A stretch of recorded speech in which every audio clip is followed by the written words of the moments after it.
12 जून को। उत्तराखंड की डेट जो है आपकी 3 अप्रैल की है, और बिहार की जो मॉडिफाइड डेट आई है वो है 7 मई। ठीक है, तो ये सभी स्टेट्स, जो 3 स्टेट्स की बात कर रहे हैं हम, इन सभी की एग्ज़ाम डेट्स आपको पहले से ही पता है, तो प्रिपरेशन उसी हिसाब से आपको रखनी है। ठीक है, तो चलिए ज़्यादा टाइम वेस्ट नहीं करेंगे, हम पहले क्वेश्चन की तरफ बढ़ते हैं। तो देखिए पहला क्वेश्चन है हमारा, the finance commission is constituted by the president. देखो फाइनेंस कमीशन का जो गठन है इसको किया जाता है राष्ट्रपति के द्वारा। ठीक है, तो ये कितने साल में टर्म में किया जाता है, मतलब हर 10 साल में किया जाता है या 6 साल, 7 साल, 5 साल, ये पूछा गया है। तो फाइनेंस कमीशन का जो नया फाइनेंस कमीशन जो बनेगा वो हर 5 साल के बाद at the expiry of every 5 year में इसको रखा जाता है। ठीक है, 5 साल का टर्म पीरियड रहता है बेसिकली फाइनेंस कमीशन का।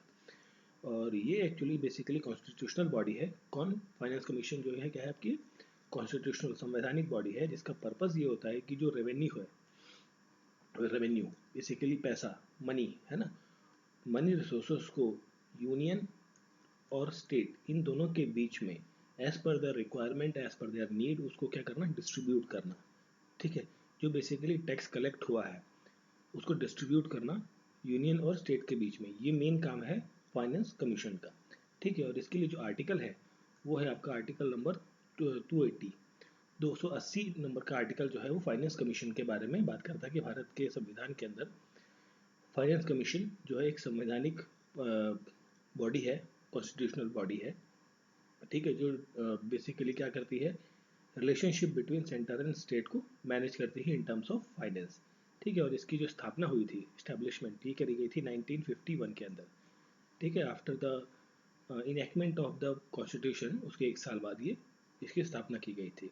ठीक है, और अभी जो हमारा फाइनेंस कमीशन का जो टर्म चल रहा है वो कौन सा टर्म है? अभी का जो टर्म है 15th term, 15th finance commission का जो टर्म चल रहा है, और ये चल रहा है आपका जो है 2021-22 से लेकर 21-22 का जो फाइनेंशियल ईयर है, यहाँ से लेकर 2025-26 तक का जो फाइनेंशियल ईयर है, इन 5 सालों के लिए ये फाइनेंस कमीशन गठित किया गया है, जिसको किसने गठित किया है? रामनाथ कोविंद, जो कि भारत के राष्ट्रपति हैं। ठीक है, और इस कमीशन के बेसिकली वो कौन है? चेयरपर्सन, ये भी नाम काफ़ी इंपॉर्टेंट है। चेयरमैन जो है उनका नाम है एन के सिंह। ठीक है, एन के सिंह जो चेयरमैन है, और इसके मेंबर्स जो है, मेंबर्स के भी नाम काफ़ी इंपॉर्टेंट है जो इस कमीशन के अंदर मेंबर हैं। तो एक नाम है इस मेंबर कमीशन के अंदर अजय नारायण झा। ठीक है, अजय नारायण झा। ठीक है, ये क्या है, मेंबर हैं इस फाइनेंस कमीशन के। ठीक है, और दूसरे मेंबर हैं इसमें प्रोफेसर अनूप प्रोफेसर अनूप सिंह। ठीक है, प्रोफेसर अनूप सिंह, डॉक्टर अशोक लहरी, अशोक लहरी, डॉक्टर अशोक लहरी, ये तीसरे मेंबर हैं यहाँ पर। और जो चौथे मेंबर हैं वो है डॉक्टर रमेश चंद्र। ठीक है, fourth member with doctor Ramesh Chandra.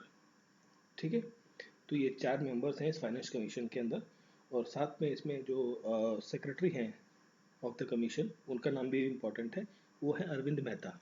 ठीक है, secretary of finance commission, secretary सचिव जो है वो है अरविंद मेहता। ठीक है, नाम देखिए, सारे नाम इंपॉर्टेंट हैं, मे बी आपको पूछा जा सकता है किसी न किसी एग्जाम में, आपको मिल सकते हैं। ठीक है, तो ये है कहानी कुल मिला के फाइनेंस कमीशन की। चलिए फिर आगे बढ़ते हैं हम लोग। चलिए फिर देखिए नेक्स्ट क्वेश्चन है, इसमें पूछा गया कि which schedule of the Indian constitution included in the gram panchayat. जो ग्राम पंचायत है उससे संबंधित कौन सा शेड्यूल है, ये पूछा है इसमें। तो देखिए ग्राम पंचायत से संबंधित है कौन सा आपका शेड्यूल नंबर 11। ठीक है, 11th नंबर शेड्यूल जो है वो एक्चुअली बात करता है, ये भी एक कॉन्स्टिट्यूशन में दिया गया है, जिसके अंदर power, authority, responsibility of the panchayat, जो ग्राम पंचायत है उसके अधिकार, आपके क्या अथॉरिटीज़ है, उनके क्या दायित्व है, इन सभी के बारे में शेड्यूल 8 के अंदर वर्णित किया गया है। और शेड्यूल सॉरी नॉट 8, शेड्यूल 11। ठीक है, और इसके अंदर 29 सब्जेक्ट्स के ऊपर जो है ग्राम पंचायत क्या कर सकती है, रूल्स बना सकती है, लिस्ट दिए गए हैं जिसकी 29 सब्जेक्ट्स पर ग्राम पंचायत जो है आपके नियम कानून ये सब चीज़ें बना सकती है। ठीक है, और जो पंचायती राज सिस्टम है, ये बेसिकली क्या कहा जाता है, जो पंचायती राज सिस्टम है, पंचायती राज सिस्टम ये एक्चुअली होता है क्या है, लोकल सेल्फ गवर्नमेंट सिस्टम है, लोकल सेल्फ गवर्नमेंट सिस्टम होता है ये, ठीक है। अब देखिए लोकल सेल्फ गवर्नमेंट का मतलब ये हो गया एक तरीके से कि मान लीजिए कोई गांव है, तो उस गांव में कोई मंदिर है, वहाँ पर एक मतलब धार्मिक एक मेला होता है अक्सर, है ना, मतलब साल के किसी टर्म पर एक मेला हुआ करता है। तो उस मेले में आने के लिए वो गांव वाले लोग, गांव पंचायत जो है बेसिकली क्या कर सकती है, वहाँ पर एक टैक्स सिस्टम लगा सकती है, जिससे क्या होगा कि वहाँ पर जो लोग आएंगे, मतलब टैक्स सिस्टम या कह लीजिए आप टिकट सिस्टम, जिससे क्या होगा कि जो लोग वहाँ पर आते हैं दर्शन के लिए, उनका एक रिकॉर्ड भी मिल जाता है उनको कि कौन कौन आया। और साथ में क्या होगा कि वहाँ पर जो है लोकल मतलब एक फाइनेंशियल रेवेन्यू भी जनरेट होगा उस पंचायत के लिए, ठीक है, जो उसकी ग्रोथ के लिए हेल्पफुल रहेगा। तो इस तरीके की चीज़ें देखने को मिलती हैं पंचायती राज सिस्टम लोकल सेल्फ गवर्नमेंट के अंदर, ठीक है।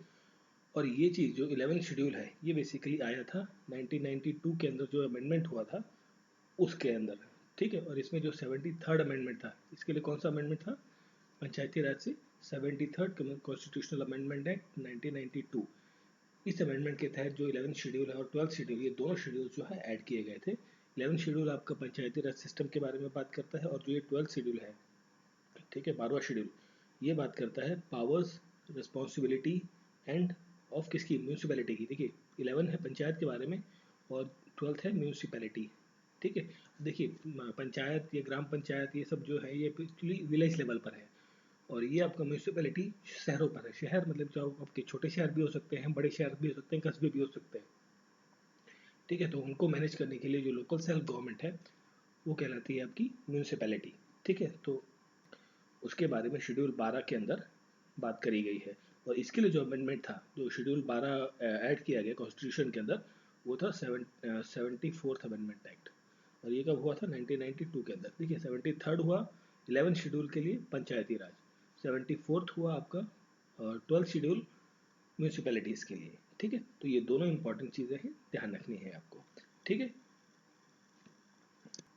फिर अगर जो हम बात करें यहाँ पर जैसे लिखा हुआ है 10th शेड्यूल, तो 10th शेड्यूल किसके बारे में बात करता है, इसके लिए एक अमेंडमेंट हुआ था 2003 के अंदर, ठीक है, अमेंडमेंट हुआ था। और ये आया था एक्चुअली जब शुरुआत की गई थी इस शेड्यूल के अंदर, एक चीज़ ऐड की गई थी जिसे कहते हैं anti defection law, anti defection law, ठीक है। तो इस चीज़ को ऐड किया गया था शेड्यूल 10 के अंदर, और ये आया था 1985 के अंदर, ठीक है। और बाद में फिर इसे 2003 के अंदर अमेंड भी किया गया है, ठीक है। और जो 9th शेड्यूल है, 9th शेड्यूल बात करता है आपका लैंड रिफॉर्म के बारे में, लैंड रिफॉर्म, ठीक है। मतलब जो जमींदारों के पास ज़मीन थी, ये बेसिकली कब आया था, ये 51 में आया था, 1951 के अंदर लैंड रिफॉर्म का जो शेड्यूल है, इसे इसके अंदर कुछ प्रोविजंस ऐड किए गए थे, ठीक है। तो क्वेश्चन का करेक्ट आंसर है ऑप्शन नंबर सी, 11 शेड्यूल, जो बात करता है ग्राम पंचायत के बारे में।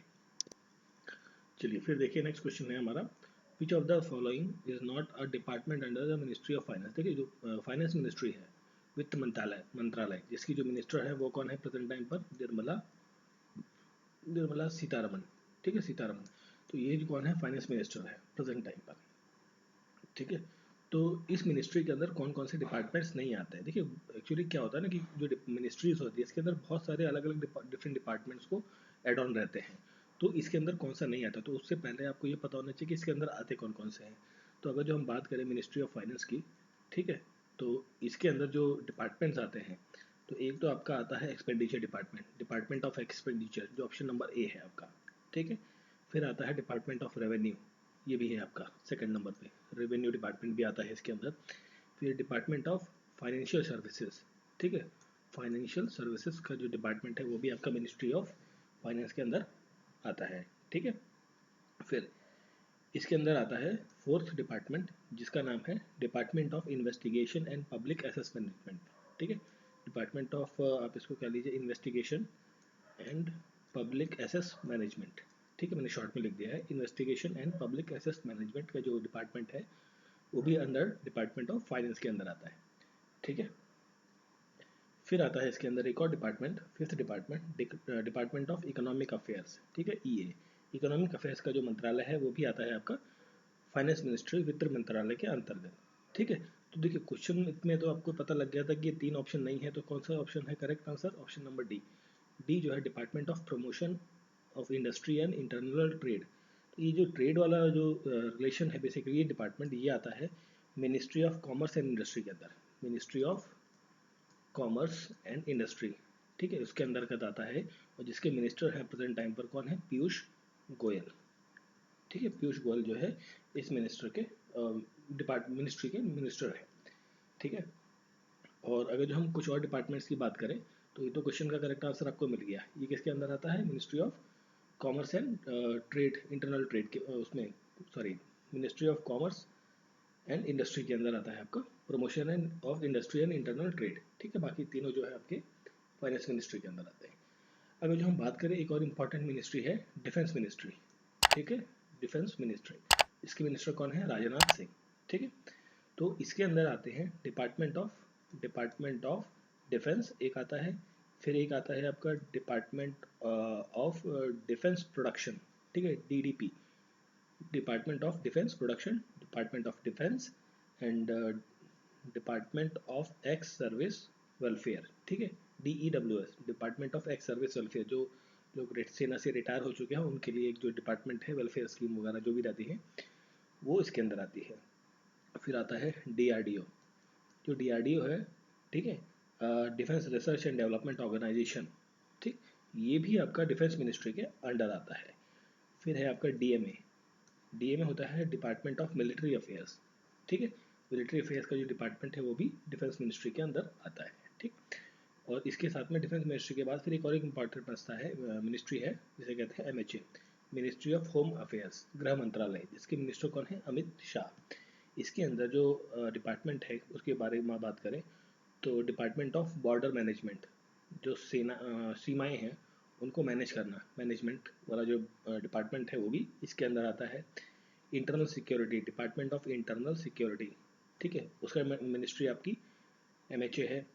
Department of Jammu Kashmir and Ladakh affairs, ठीक है, क्योंकि ये सेंसिटिव एरियाज़ हैं, इंटरनेशनल बॉर्डर्स के साथ शेयर करता है ये लोग, और साथ में क्या है, जो इंटरनेशनल बॉर्डर शेयर भी करते हैं वो हमारे क्या है, एक तरीके से एनिमी कंट्रीज़ हैं।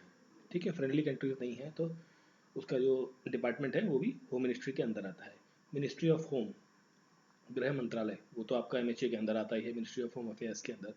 Ministry department of official language, जो ऑफिशियल लैंग्वेजेस हैं जो भारत में 8 शेड्यूल के अंदर दी गई हैं, जिसके अंदर 22 भाषाएं हैं, इसका जो डिपार्टमेंट है वो भी होम मिनिस्ट्री के अंदर आता है। डिपार्टमेंट ऑफ स्टेट, ठीक है, स्टेट, डिपार्टमेंट ऑफ स्टेट जो है वो भी आपका होम मिनिस्ट्री के अंदर। तो देखिए डिफरेंट डिपार्टमेंट्स हैं होम मिनिस्ट्री के, डिफेंस मिनिस्ट्री के, और हमने बात करी थी फाइनेंस मिनिस्ट्री की। तो ये सारे डिपार्टमेंट इंपॉर्टेंट हैं किस किस के अंदर आते हैं। ठीक है, चलिए फिर क्वेश्चन का करेक्ट आंसर था ऑप्शन नंबर डी। चलिए फिर हम देखते हैं नेक्स्ट क्वेश्चन है। इसमें पूछा गया जो इलेक्शन कमीशन ऑफ इंडिया है, ठीक है, इसे हम शॉर्ट में लिखते हैं ECI, जो चीफ इलेक्शन कमिश्नर है प्रेजेंट टाइम पर वो कौन है, सुनील सुनील अरोड़ा। ठीक है, तो इससे पहले आपको ये पता होना चाहिए कि इलेक्शन कमीशन की बात आई तो इलेक्शन कमीशन ऑफ इंडिया के बारे में जो आर्टिकल है इससे रिलेटेड वो है 324 नंबर का article. 324 article number is related with the election commission of India. Important point है, ध्यान रखना है।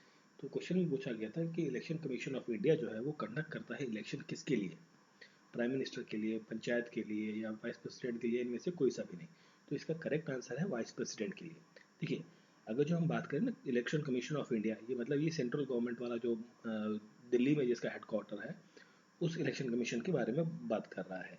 तो ये कंडक्ट करता है किस किस के इलेक्शंस, प्रेसिडेंट के इलेक्शंस को कंडक्ट करता है ये, वाइस प्रेसिडेंट के इलेक्शंस को कंडक्ट करता है वाइस प्रेसिडेंट, ठीक है, जो लोकसभा के मेंबर्स हैं MLAs उनके लिए इलेक्शन कंडक्ट करता है, लोकसभा और राज्यसभा इन दोनों के लिए।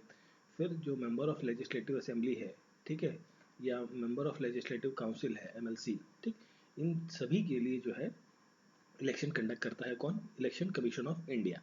बट अगर जो हम बात करें एक होता है स्टेट इलेक्शन कमीशन, ठीक है, स्टेट इलेक्शन कमीशन, ठीक है, स्टेट का जो इलेक्शन कमीशन होता है हर राज्य का होता है, ठीक है, जैसे उत्तर प्रदेश का भी इलेक्शन कमीशन है, पंजाब का भी अलग है, हरियाणा का अलग है, तो हर स्टेट का इंडिविजुअल होता है।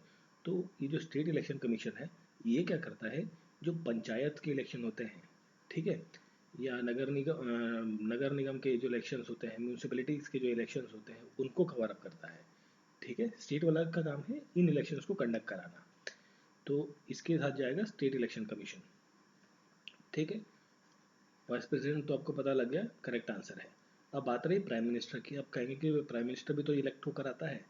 जी, अब देखिए प्राइम मिनिस्टर को के लिए इलेक्शन नहीं होता है। जो ये मेंबर्स चुने गए ना आपके लोकसभा के या राज्यसभा के, इन्हीं में से जो मेजोरिटी पार्टी होगी वो अपने एक रिप्रेजेंटेटिव को आगे करेगी कि ये फलाना व्यक्ति हमारा जो है, इसको हम चाहते कि ये प्राइम मिनिस्टर की पोस्ट पर बैठे। ठीक है, तो वो डिपेंड करता है मेजोरिटी पार्टी पर, वो किसको नॉमिनेट करते हैं। ठीक है, तो उसके बाद फिर आगे का प्रोसीजर रहता है इसके अंदर, बट इसके लिए कोई सेपरेट इलेक्शन नहीं होता है प्राइम मिनिस्टर के लिए। ठीक है, तो आपको ध्यान रखना है कि जो इलेक्शन कमीशन है वो किसके लिए किन किन चीज़ों के लिए इलेक्शन करवाता है, Lok Sabha, Rajya Sabha, president, vice president, MLC, MLA, इन सभी चीज़ों के लिए। और जो स्टेट इलेक्शन कमीशन है वो आपका पंचायत, म्यूनसिपैलिटी, इन जगहों के लिए क्या है, इलेक्शन कमीशन करने के लिए रिस्पॉन्सिबल है, कंडक्ट कराने के लिए रिस्पॉन्सिबल है। ठीक है, और प्राइम मिनिस्टर को एक्चुअली अपॉइंट करता कौन है? देखो, प्राइम मिनिस्टर जो है वो उसको अपॉइंट किया जाता है प्रेसिडेंट के द्वारा, राष्ट्रपति अपॉइंट करते हैं। अपॉइंटमेंट का काम जो है वो राष्ट्रपति के द्वारा किया जाता है। ठीक है, चलिए फिर आगे बढ़ते हैं। चलिए फिर देखते हैं नेक्स्ट क्वेश्चन। तो नेक्स्ट क्वेश्चन है आपका हिस्ट्री से रिलेटेड है। Who sign the treaty of Bassein with britisher? जो बैसीन की ट्रीटी है ब्रिटिशर के साथ, मतलब ईस्ट इंडिया कंपनी या ब्रिटिश ईस्ट इंडिया कंपनी के साथ जो है 1802 के अंदर जो साइन की गई, वो किस राजा ने की थी? देखिए, ये सब जितने भी नाम दिए हुए हैं ये सारे क्या हैं, पेशवास हैं, मराठा एम्पायर के पेशवास हैं ये सारे। तो इसका जो करेक्ट आंसर है वो है बाजीराव द्वितीय। ठीक है, तो ऑप्शन नंबर सी है, उनके साथ उन्होंने साइन किया था ब्रिटिशर्स के साथ जो बसीन की जो ट्रीटी है वो 1802 के अंदर। ठीक है, अगर जो हम सबके बारे में बात करें तो जो बाजीराव फर्स्ट है, ये फर्स्ट है आपका। ठीक है, जो बाजीराव फर्स्ट है, इनका जो कार्यकाल था, जब इन्होंने अपना गद्दी संभाली तो 1720 से लेकर 1740 तक। ठीक है, ये पेशवा रहे मराठा एम्पायर के। ठीक है, और ये एक बहुत बोल्ड एक और एक ब्रिलियंट कमांडर थे, और जिनको एक गोरिल्ला वॉर, जो गोरिल्ला टैक्टिक वॉर है बेसिकली, वो आती थी। और ये वो राजा थे बाजीराव प्रथम फर्स्ट जो है, जिनको ये गोरिल्ला टैक्टिक आती थी। इनसे पहले जिनको आती थी वो थे छत्रपति शिवाजी महाराज।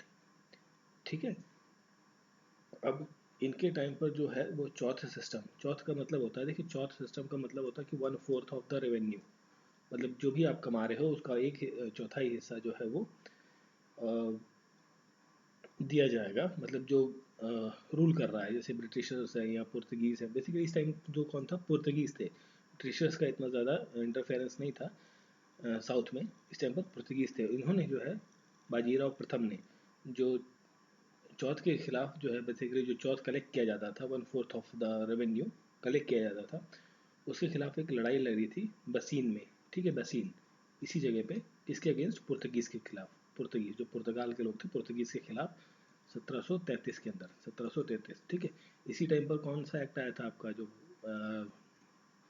रेगुलेटिंग एक्ट है ब्रिटिश ईस्ट इंडिया कंपनी का, वो भी इसी टाइम पर आया था। ठीक है, तो इस टाइम पर ये लड़ाई लड़े थे और उसमें ये जीत भी गए थे। ठीक है, और इन्होंने किसको हराया था, जो बाजीराव फर्स्ट हैं, इन्होंने जो निज़ाम है मुल्क के, निज़ाम ऑफ मुल्क, ठीक है, जो भोपाल के आसपास का इलाका है वहाँ के निज़ाम थे, निज़ाम ऑफ मुल्क, उनको हराया था। और जो आपका बुंदेलखंड और मालवा का जो रीजन है वो 1737 में जीत लिया था। ठीक है, और उसके लिए एक ट्रीटी साइन की गई थी, वो ट्रीटी का नाम था दुराई सराई। दुराई सराई जो है ट्रीटी रही इस दौरान, लड़ाई के दौरान। ठीक है, फिर ये जो बालाजी बाजी राव जो है, ये इन्हें कहा जाता है नाना साहेब। जो नाना साहेब हैं, नाना साहेब के नाम से जिन्हें हम जानते हैं, उन्हीं का ये एक्चुअली नाम है बालाजी बाजी राव। ठीक है, और इन्होंने जो शासनकाल किया वो 1740 से लेकर 1761। ठीक है, मतलब जो बाजीराव फर्स्ट है 20 साल इन्होंने किया, उसके बाद ये 21 साल का टर्म पीरियड इनका रहा है। इन्होंने एग्रीमेंट किया मुग़ल बादशाह के साथ, मुग़ल पावर के साथ। ठीक है, और मुग़ल बादशाह उस टाइम पर कौन था, अहमद शाह। ठीक है, जिसमें इन्होंने 1/4 ऑफ रेवेन्यू जो मतलब टैक्स है बेसिकली उस पर देने पर राजी हो गए। और इसके लिए बेसिकली जो वन टैक्स का रेवेन्यू जो चल रहा था, बेसिकली राजी नहीं हुए थे एक्चुअली, जो चल रहा था लड़ाई, मतलब 1/4 वाला जो चौथ वाला जो सिस्टम था कि as a 1/4 of land as a revenue आपको देना होगा, तो उसके विरुद्ध में नाना साहेब की इस दौरान एक लड़ाई देखने को मिली, वो थी battle of Panipat. Battle of Panipat आपको पता ही होगा, ये बहुत फेमस लड़ाई है, बैटल ऑफ पानीपत। जो 1761 के अंदर हुई। ठीक है, एंड पीरियड था ये, जो मराठा और अहमद शाह अब्दाली जो मुगल एम्पायर था उनके बीच में ये हुई। और विश्वास Rao the son of Nana Saheb, इस जो था नाना साहब का जो बेटा था विश्वास राव, उसकी इस लड़ाई के दौरान, पानीपत की जो तीसरी लड़ाई थी 1761 के अंदर, उस दौरान उसकी मौत हो जाती है। ठीक है, और फिर ये जो आपका बाजीराव सेकंड है, बाजीराव सेकंड जो क्वेश्चन का करेक्ट आंसर है, ये एक्चुअली ही वॉज बॉर्न, ये एक्चुअली इसकी जो पैदाइश हुई थी, ये पैदा जब हुआ 1775 के अराउंड। ठीक है, ये तब पैदा हुआ जब बेसिकली जो जितना भी आपका मराठा एम्पायर है वो मोस्टली जो है ब्रिटिशर्स ने अपने कब्जे में ले लिया था, पूरा पेशवा काउंसिल को। ठीक है, तो इसके साथ में एक ये इसके टाइम पर जब ये बाजीराव सेकंड थे, उस टाइम पर जो है 1802 के आसपास में, देखिए पैदा ही बंदा 75 में हुआ, तो 1802 लगभग 25-26 साल के बाद की बात है। तो इस टाइम पर जो है ब्रिटिश ईस्ट इंडिया कंपनी के साथ में ट्रीटी ऑफ बसीन जो है दिसंबर, ठीक है, दिसंबर 1802, दिसंबर 2000 1802 के अंदर ये साइन की गई, जिसमें जो ब्रिटिशर्स है वो हेल्प करेंगे different different field of areas के अंदर। ठीक है, तो क्वेश्चन का करेक्ट आंसर है आपका ऑप्शन नंबर सी। चलिए फिर देखिए नेक्स्ट क्वेश्चन है। नेक्स्ट क्वेश्चन में पूछा गया है कि which of the following statement is not correct regarding the Krishnadeva Raya. जो कृष्णदेव राय हैं इनके संदर्भ में कौन सी स्टेटमेंट गलत है। ठीक है, ये पूछा गया, नॉट करेक्ट है, सही नहीं है। तो अगर जो बात करें हम, जो कृष्णदेव राय हैं, ये इनका जो डायनेस्टी है बेसिकली किस संप्रदाय से आते हैं, मतलब किस एरिया से आते हैं, वो है विजयनगर एम्पायर, विजयनगर एम्पायर से आते हैं। ठीक है, और आपको एक नाम याद होगा, तेनाली रामा। ठीक है, तेनाली रामा। ठीक है, ये जो नवरत्न होते हैं इस दरबार में, नवरत्नों में से एक है तेनाली रामा। ठीक है, वो इसी विजयनगर एम्पायर से ही संबंधित हैं ये लोग, कृष्णदेव राय एंड तेनाली रामा। ठीक है, अब देखिए ये जो है अगर जो हम बात कर रहे हैं कि ये जो आपका विजयनगर एम्पायर है, विजयनगर एम्पायर पर कई सारे डायनेस्टीज़ ने रूल किया। ठीक है, तो जिसमें से एक आपकी डायनेस्टी थी जिसका नाम था संगमा डायनेस्टी, संगमा डायनेस्टी। ठीक है, तो संगमा डायनेस्टी में जो पहली वो डायनेस्टी थी जिसने, ये फर्स्ट डायनेस्टी थी जिसने विजयनगर एम्पायर पर रूल किया, जिसके अंदर हरिहर एंड बुक्को जो है, इस दो इम्पोर्टेंट नाम है, हरिहर एंड बुक्का। ठीक है, ये दो लोग जो है इस डायनेस्टी से बिलोंग करते हैं, ये ग्रेट रूलर रहे हैं संगमा डायनेस्टी के। ठीक है, देवराय द्वितीय के नाम से जाने जाते हैं ये लोग। ठीक है, फिर इसके बाद जो दूसरी डायनेस्टी आई संगमा डायनेस्टी के बाद, वो आई थी सुलवा डायनेस्टी, सुलवा डायनेस्टी। ठीक है, सुलवा डायनेस्टी का जो फाउंडेशन रखी थी वो सुलवा नरसिम्हा ने रखी थी। और उनके टाइम पर पीरियड बेसिकली अगर जो मैं काम की बात करूँ कि किस टाइम पर ये सुलवा डायनेस्टी थी, वो 1486 से लेकर 1509। ठीक है, देखिए ज़्यादा लंबा समय नहीं रहा है ये, लगभग 14 ये और 9 ये, लगभग आपका ये 24 साल के आसपास का टाइम पीरियड रहा है सुलवा डायनेस्टी का। ठीक है, इसके बाद जो थर्ड डायनेस्टी आती है वो आती है आपकी तुलवा डायनेस्टी, ये तुलवा, सुलवा देन तुलवा, तुलवा डायनेस्टी। तो तुलवा डायनेस्टी की जो फाउंडेशन रखी थी वो रखी थी वीर नरसिम्हा ने। किसने? वीर नरसिम्हा ने इस डायनेस्टी की शुरुआत करी थी। और ये बहुत बड़े रूलर रहे विजयनगर एम्पायर के। और कृष्णदेव राय जो है, जो क्वेश्चन था आपका कृष्णदेव राय, ये आपके तुलवा डायनेस्टी से संबंधित है। ठीक है, तुलवा, देखिए यहाँ पर क्या लिखा हुआ है, कृष्ण राय बिलोंग्स टू द सुलवा। ये सुलवा से नहीं है, सुलवा तो इनसे पहले थी, ये किससे है? तुलवा। ठीक है, तुलवा डायनेस्टी से। तो पहला जो आपको नॉट पूछा था, तो पहला ही स्टेटमेंट आपका गलत हो गया है ना। तो क्वेश्चन का करेक्ट आंसर तो आपको मिल गया, चलिए ऑप्शन नंबर ए है। तो तुलवा डायनेस्टी से है ये, कृष्णदेव राय भी यहीं पर से बिलोंग करते हैं, हम बात कर रहे हैं यहाँ पर। ठीक है, ठीक, और उसके बाद जो है ये तीसरी डायनेस्टी के बाद चौथी एक डायनेस्टी आई जिसका नाम था अराविदु, अराविदु डायनेस्टी। और अराविदु डायनेस्टी जो है ये विजयनगर एम्पायर की अंतिम डायनेस्टी थी। ठीक है, इसके बाद क्या है, ब्रिटिशर्स का राज हो गया था यहाँ पर। तो इस डायनेस्टी के अंदर जो है त्रिमुला, त्रिमुला नहीं सॉरी, तिरुमाला, तिरुमाला, ठीक है, श्रीरंगा और वेंकटा द्वितीय, जो इस डायनेस्टी के जो इंपॉर्टेंट रूलर्स हैं ये उनके नाम हैं। ठीक है, देखिए कौन सी डायनेस्टी है, क्रोनोलॉजी पे भी कई बार क्वेश्चन, क्रोनोलॉजी पे मैंने अक्सर क्वेश्चन देखा है को किसके बाद कौन सा आता है। तो सबसे पहले संगमा डायनेस्टी, फिर आई सालवा डायनेस्टी, फिर तुलवा, देन लास्ट में अरिविदु डायनेस्टी आपकी देखने को मिली कहाँ पर, विजयनगर एम्पायर के अंदर। ठीक है, और अगर हम बात कर रहे हैं कृष्णदेव राय की, ठीक है, तो क्वेश्चन का करेक्ट आंसर है ऑप्शन नंबर ए, जो कि तुलवा डायनेस्टी से बिलोंग करते हैं, ना कि सुलवा। ये ऑप्शन पॉइंट आपका गलत है। He maintain friendly relation with the Portuguese, ठीक है, पुर्तगाल के साथ इनके अच्छे रिलेशन थे। ठीक है, बिल्कुल सही है। He is known as Andhra Bhoja, बिल्कुल।